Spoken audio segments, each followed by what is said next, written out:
се селиме на нешто што се врти низ европскиот простор. А тоа е нашата европејска судбина, нашата и на Република Албанија. Значи, се трудиме, еве, веќе со години, како да ги започнеме разговорите за наш интегративен пат и прием во Европската Унија.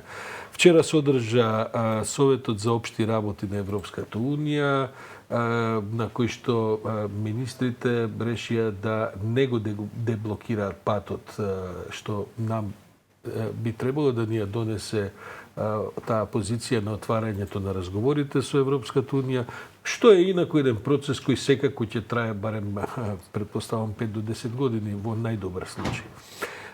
Ни тоа не се случи и прв пат гледам дека Европската Унија употребува еден речник во кој што се вели дека во заклучоците се нагласува дека со нетрпение се очекува да се одржи првите меѓувладини конференции со Република Северна Македонија и Албанија, што е можно поскоро, откога ќе бидат одобрени преговарачките рамки. На Zoom линија го имам колегата Андреја Стојковски, кој што е наш добар познавач и добар експерт за прашањата на европските интеграции кои се во прашање. Андреја, не знам дали го слушна моја вовет, меѓутоа јас досега немам видено ваква квалификација дека што е можно поскоро се очекува да се одржат првите меѓувладини конференции.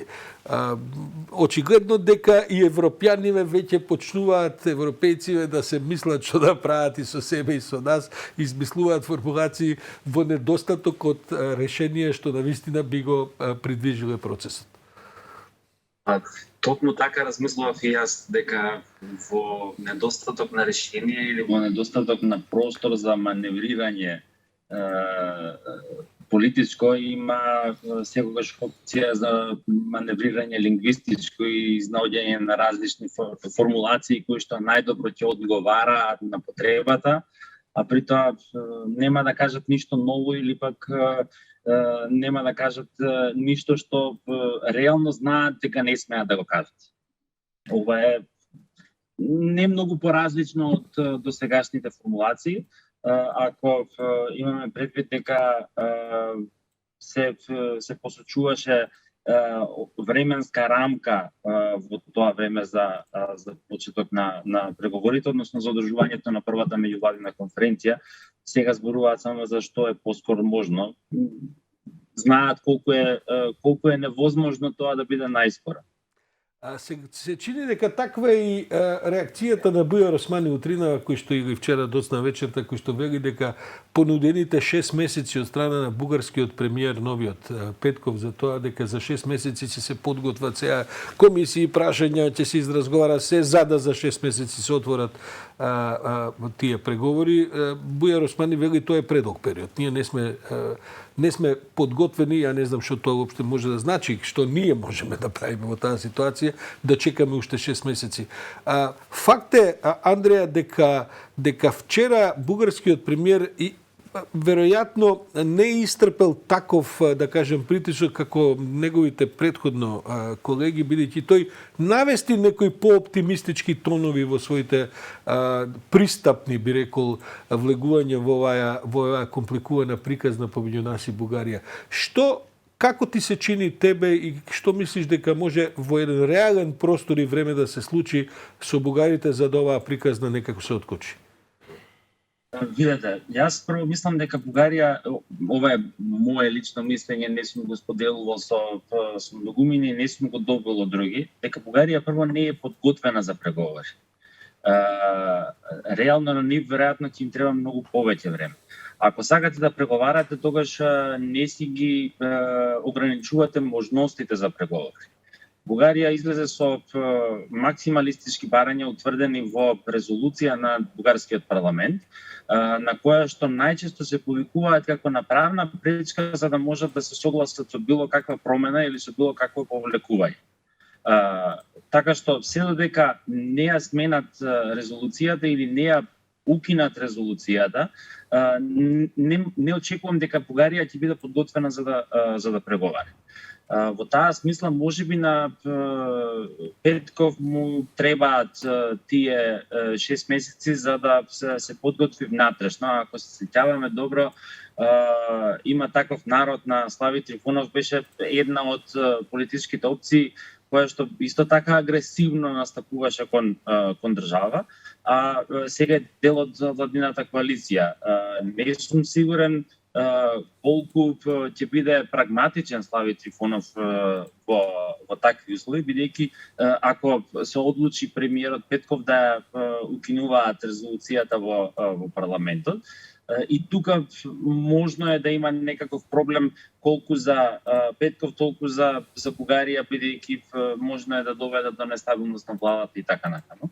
Меѓутоа има и друг показател. Ако во моментот на креирањето на политиката никогаш не слушнавме за позиции на бугарската јавност визави државава и односите со државава, сега одеднаш во бугарската јавност почнуваат да извлекуваат истражувања за ставови и перцепции на бугарската јавност визави односите со државава. Па зборуваат на колку луѓе им е многу поважно да ги разрешиме односите помеѓу државата, одошто да напредува Македонија кон ЕУ на патот на пристапувањето. Мислам дека тоа се ситни показатели на неподготвеноста на Бугарија. Конечно, од наша страна слушнавме неколку точки кои што постојано се повторуваат. Едната од нив јас ја видов во заклучоците и веројатно добро е што ги оставивме да чекаат се додека не дојдеме до ситуација во која што ќе преговараме и ќе се согласиме со некои работи, па да имаме барем некаков пакет или некакво поместување наше. Ама мислам дека имаше многу работи за кои што можевме да се објективно можевме да се договориме и досега. Добро, Андреја, ама од оваа логика на твојата аргументација дека бугарите, тоа е помалку или повеќе можеби вредно да се расправа дали се тие подготвени. Од друга страна, нашата политичка ситуација, нашата политичка домашна компликација е таква што еве и овој заклучок веќе повлекува дестабилизација на ова инаку едва и воспоставено политичко мнозинство во постоечкава влада. Ако се случи, доколку се случи да сега дојде до дестабилизација на владата од било која страна, бидејќи таа може и да се зацврсти, може и да се дестабилизира, зависи кој како ќе се пробуди наутро, на која нога ќе стане. Тогаш не гледам дека ни за 6 месеци ние ќе бидеме подготвени да влеземе во било какви разговори, бидејќи ако се оди на ворени избори, ако се оди на бирање нова влада, составување нови мнозинства, бирање нови министри, подсекретари, секретари, не знам што се таму не, предпоставам дека цела година ќе ни треба, дури под предпоставка дека тие што ќе бидат избрани ќе сакаат да влезат во континуитетот на сегашната. И може би да дојдат и да кажат, видите, ова ништо не важи, се одново почнувам. Сакам да кажам, ова во најскоро можно време откако Европа ни ја сервираше практично кризата со нејзина голема помош внатре во државава, може да се испостави како најдолго можно време, а не најскоро можно време за почеток на преговори. Реално така излегува, дека да, може да се испостави дека ќе биде тоа прилично долго. Лично за нас мислам дека треба да се согласи прво дека треба да ги направат потребните чекори внатре во Бугарија за да влеземе во некакви разговори. Да се согласи потоа Бугарија со оние две утврдени мерки кои што ги зборуваат, барем во нашава јавност циркулираат подолго време, за да можеме да ги отпочнеме преговорите. И објективно ние ако Бугарија нема време за да се подготви внатрешно, ние ќе немаме време потоа за преговори со ЕУ воопшто, да не зборуваме за преговори со Бугарија. По мене најдобро би било ако успеат да се договорат коалицијските партнери внатре во Бугарија најнапред за укинување на резолуцијата или за менување на резолуцијата, некоја која што одговара на позициите на Петков, например, дека двете држави ќе се обидат да ја јакнат соработката заради добрососедските односи, заради пријателството помеѓу државите, тоа нема да го попречува пристапувањето на држава во ЕУ. Да се разбереме, консензус е начинот на одлучување на Советот и тој нема да се промени и ќе го имаме уште 140 и не знам колку пати, односно 130 и не знам колку пати во текот на целото пристапување, така што Бугарија ќе има објективна шанса да го блокира пристапувањето и во иднина. А ние реално немаме многу време за да ставаме на случајност или на потребни договарања. Меѓутоа можеме да се согласиме дека кога се зборува за Северна Македонија, и тоа е она што го забележав во заклучокот, овој пат заклучокот зборува за Republic of North Macedonia или Република Северна Македонија, спротивно на сите останати држави каде што се користи само името на државата, Албанија, Црна Гора и така натаму. Да се согласиме дека кога се зборува за Северна Македонија се мисли на Северна Македонија во сите документи на Унијата и веројатно би било едноставно да се согласиме дека Бугарија ќе даде билатерална изјава во која што ќе каже дека јазикот е официјалниот јазик на државава, а ЕУ ќе продолжи да го користи македонски јазик како формулација, за да можеме да продолжиме понатаму и ние со други зборови, ако добро те разбирам, Андреја, ти мислиш дека ова инсистирање на така нареченото долго име на државата Република Северна Македонија е вовед во проблематизирањето на именувањето на јазикот, ќе сакаат потоа да биде северномакедонски јазик во употреба? Не. Добро, за да расчистиме, за да не те сватам погрешно. Да, убаво што ја вративме дискусијава. Не мислам дека проблематизирањето на јазикот е прашање со името на државата. Името на државата, уште претходната влада на Борисов зборуваше за тоа дека проблемот е настанат заради тоа што терминот Северна Македонија, ако се користи без описот Република Северна Македонија, што ќе идентификува држава, ќе представува поширок термин кој што би бил соодветен и би опфаќал и делови од територијата на Бугарија. Да се разбереме, на англиски тоа би требало да биде Northern Macedonia, а не North Macedonia, ама добро, окей.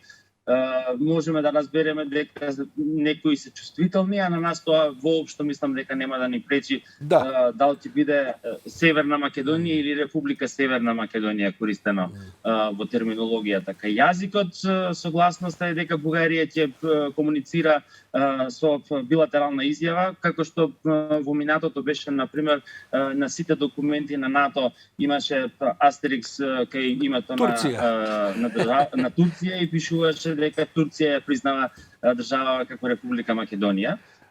Практично ќе имаме слична појава, кај Бугарија ќе стои астерикс и ќе стои дека, односно кај македонски јазик ќе стои астерикс и ќе пишува дека Андреја, бидејќи имам само уште 1 до 2 минути, нели ти се чини, нели можеби се добива и таков објективен впечаток дека ова гњаважа што ни престои со Бугарија, бидејќи тоа нема да биде воопшто пријатен ни повремено ни пристоен процес.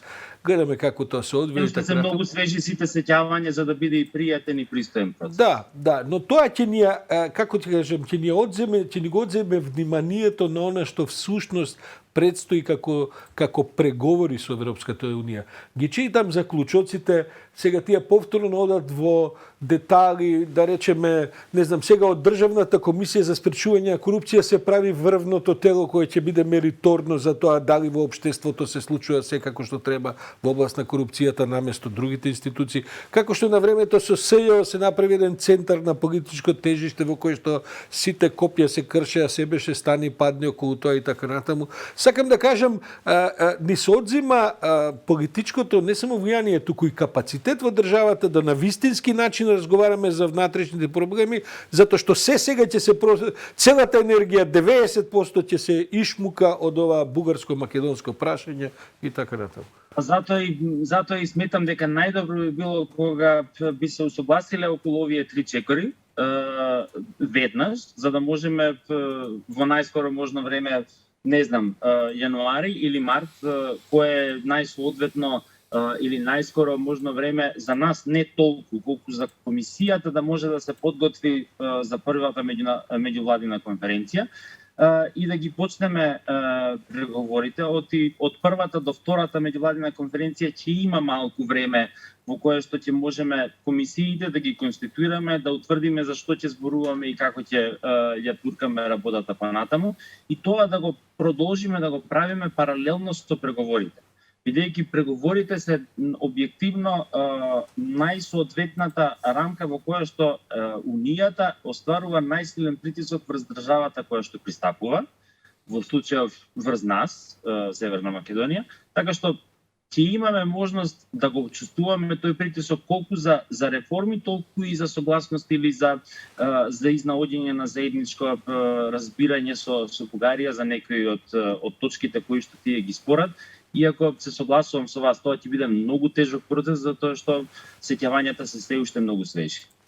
Андреа Стојковски, благодарам за овој исцрпен разговор околу сите нови ситуации со старите проблеми со кои се соочуваме со нашето европско патување, што вели една прочуена драма на еден нобеловец, ќе биде тоа долго патување во ноќта и понатаму, како што и досека изгледа беше. Благодарам, Андреа Стојковски, се слушаме следниот пат и во студио, се надевам за една добра дебата.